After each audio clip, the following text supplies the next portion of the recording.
pumpkin recipes. But only one. Oh, hey there. I know what you're thinking. I've already talked about squash to death. What else could there possibly be to say about squash? Well, believe it or not, there are still things left about squash that have been unsaid, unexplored, unanalyzed. So today, I'm going to do another squash episode. This one, we're going to be making something called Calabaza and Tacha, which is a sweet sort of dessert candy version of like sugar boiled pumpkin. I'm going to be doing multiple kinds of pumpkin. That's right. I have more than one kind, so we can compare the quality of the delectable desserts produced. And as a special treat, I even have the largest pumpkin in the world. That's right. You want to go see it? Let's go check it out. It's in the backyard. I'm Dr. Beck. I got my PhD studying the diets of ancient people. And today, I'm sharing my favorite recipes with you on Dr. Beck's Epicurean Delights. There it is. Look at that gigantic beast. It's magnificent. It's huge. It's maybe a little unimpressive. Yeah. So, why did I say this was the biggest pumpkin in the world? Because this is Cucurbita maxima. It is the same species as the ones that produce the largest pumpkins ever grown. It's the same species that produces the largest fruit in the world. So this is technically the biggest pumpkin in the world.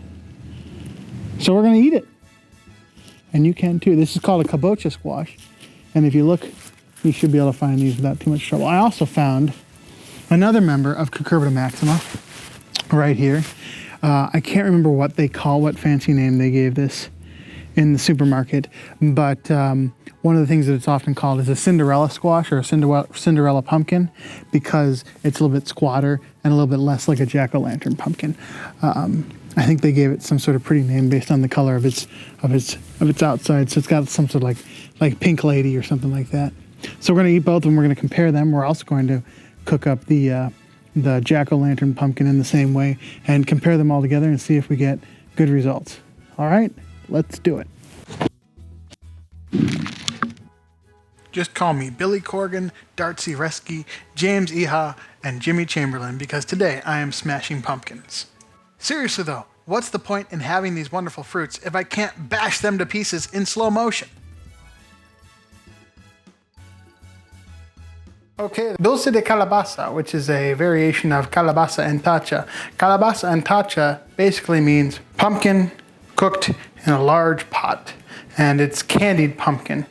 Dulce de calabaza is an even more like a candied pumpkin, although I think if you look at a lot of the recipes, you won't see a whole lot of difference between them. Anyway, in order to start making this recipe, you need some pumpkins, which I have.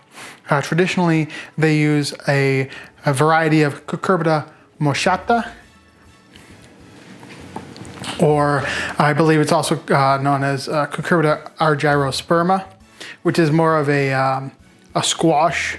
I have 3 varieties of pumpkin here that we're going to try. In addition to the pumpkin, you need some piloncillo, which is a type of cane sugar or brown sugar that comes in this little cone shape. You also need some whole cloves. There are a lot of recipes that use a lot of different spices. I'm trying to taste the pumpkin in this recipe, so I'm probably only going to use about 1 clove for every 2 pounds of pumpkin that I'm going to be cooking here today. The recipe also says to use an orange, or an orange is optional. I'm going to be using an orange just because I have it. And then perhaps most importantly of all, you need some cinnamon sticks to add some flavor, and then you're going to be using a little bit of water. Step 1 is to make the syrup. So you'll see me here constructing the syrup. You essentially take the piloncillo out of its packaging, you take the orange and you squeeze all the juice out of it, but you also still use the rind or the entire orange as you're making the syrup. You add the cinnamon sticks and you add the cloves into the mixture and add a generous amount of water to make that syrup. So while I'm doing that, we can talk about why I felt it was so necessary to do one more episode on squash. It's simple. My favorite restaurant, or one of my favorite restaurants, Mi Tierra in San Antonio, has a Calabaza and Tacha that I just love. And I wanted to try to see what it entailed to make it myself and try to see what I needed in order to get as close to that as possible.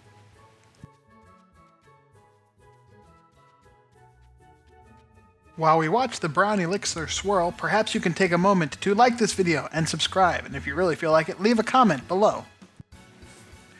So I've explored squashes and pumpkins 3 times now, and you're probably thinking that I must be all out of pumpkin facts. Oh, how mistaken you are.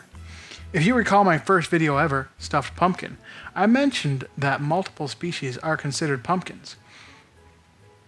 I talked about Cucurbita pipo and Cucurbita moschata and Cucurbita maxima and Cucurbita argyrosperma and all these different species and how they're all technically pumpkins because they all produce something that we might recognize as pumpkin because it all has orange flesh.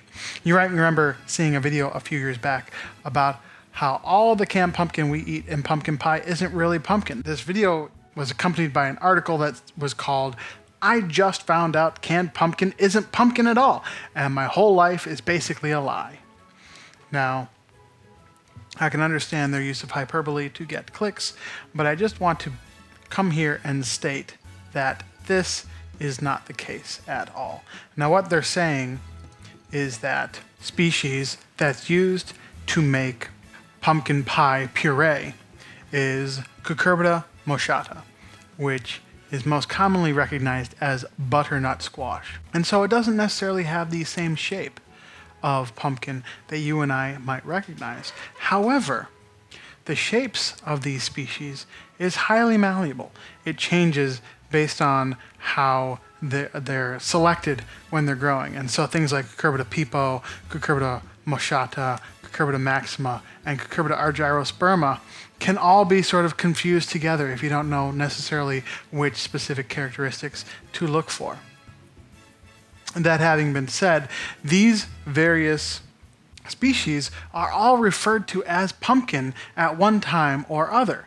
And so because of that, because of their resemblance to each other, and because we can eat them and say they're pumpkin, I don't want to be the one to come out and say this one doesn't count as pumpkin and that one doesn't count as pumpkin when they can all sort of be used interchangeably. Now, is it true that some pumpkins work better in recipes than others? Absolutely. But that doesn't necessarily mean that they can't all be considered pumpkins just because they don't all serve the same purpose.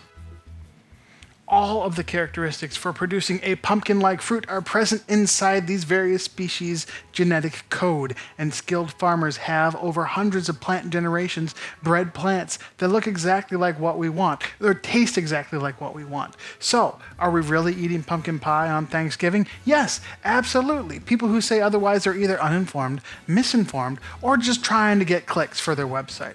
Cucurbita pipo produces not only the jack-o'-lantern pumpkin, but also summer squash, zucchini, acorn squash, and spaghetti squash.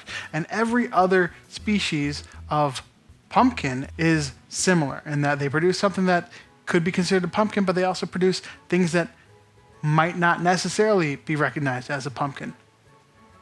They produce stuff that tastes great, and some produce stuff that tastes horrible. And it's all about selective breeding and what characteristics we've chosen over time. Hey guys, I'm making up a list of the next dishes that I want to do on this channel. So, if you think of any that you want me to do, leave a comment below. Now that I have the sugar mixture all boiled down, we're going to strain it.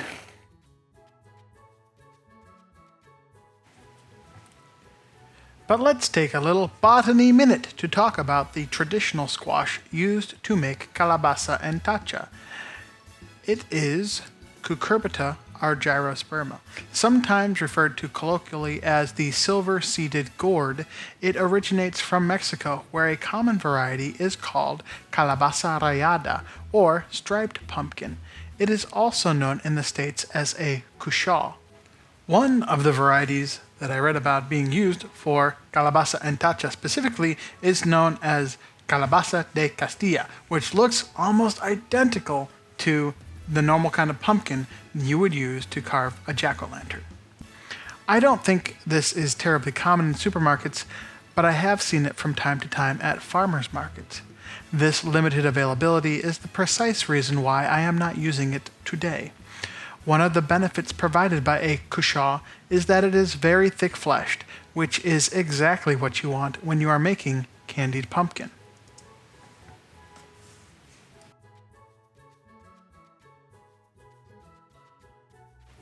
Anthropology alert! What is a tacha anyway? When we say calabaza and tacha, what are we referring to? Well, a tacha is actually a tacho. Don't get me started on grammatical gender in the Spanish language. No, please, don't. I couldn't even if I wanted to. Anyway, a tacho is a large copper kettle in which this dish was traditionally prepared. Eventually, the copper kettle became associated with the dish, and there you have it, calabaza and tacha. Now all that's left is for us to cover these and cook them down over low heat. We don't want them to boil. We just want to cook the flesh, the pumpkin flesh, in the liquid. And hopefully the pumpkin flesh, as it cooks, will absorb some of that sweet, syrupy sauce that we prepared. This should take as little as a half hour, but I think the longer you leave it, the better. You just don't want the squash to all disintegrate in there. So maybe no longer than 2.5 hours. That's about how long I did it for anyway.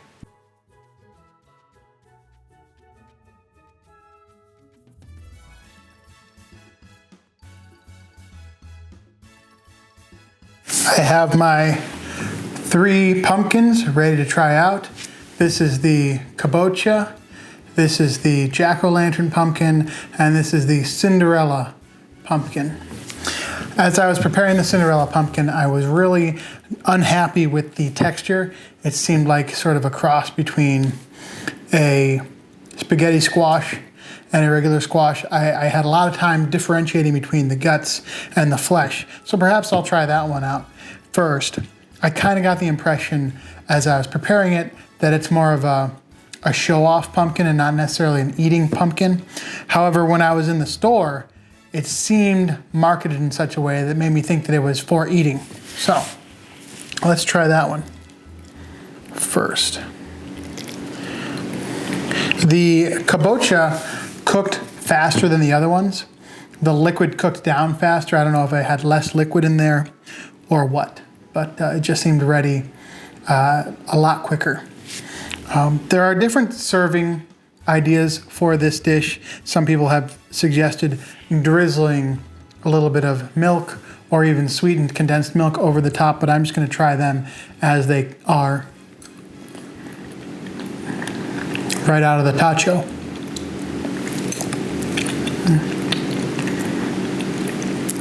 So none of these are like the very first candied pumpkin that I ever had from a wonderful restaurant in San Antonio called Mi Tierra. But these are very good.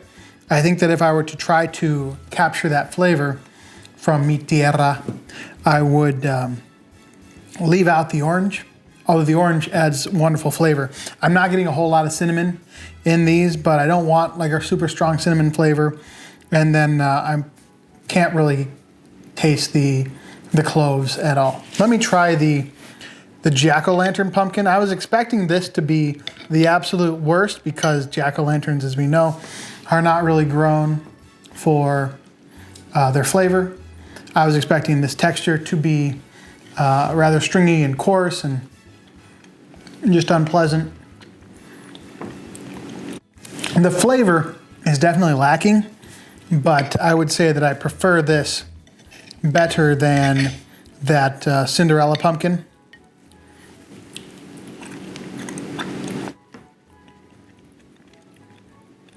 There is a bit of an aftertaste, but I can't really fault a jack-o'-lantern pumpkin for not tasting good, because obviously it's not bred for that. Now, I'm going to do the kabocha squash, or that Asian pumpkin. This has a wonderful texture. Just looking at it, that reminds me of like a candied yam or a sweet potato. It looks candied in that the flesh has become sort of translucent.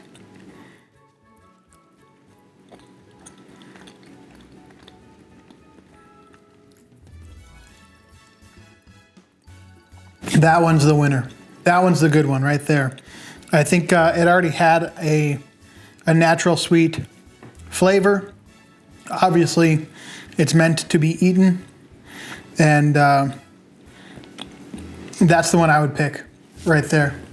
Go with that one. Yeah. So, obviously, the jack-o'-lantern pumpkin was probably never going to win this contest, because that's not what it's for. I am really disappointed with the Cinderella pumpkin, just because standing there in the store, yeah, I couldn't necessarily tell if it was for eating, but I kind of got the impression that it was, so maybe that was my mistake, or just bad marketing on their hand. But not something I'm going to be diving into again anytime soon. That kabocha though, the texture is right on, and it's delicious. So if you can find one, I highly recommend you try this recipe. It's sweet. It's got great depth of flavor, a little bit of cinnamon. Very good. All right, that's all I have for you this time. I'll catch you next episode on Dr. Beck's Epicurean Delights.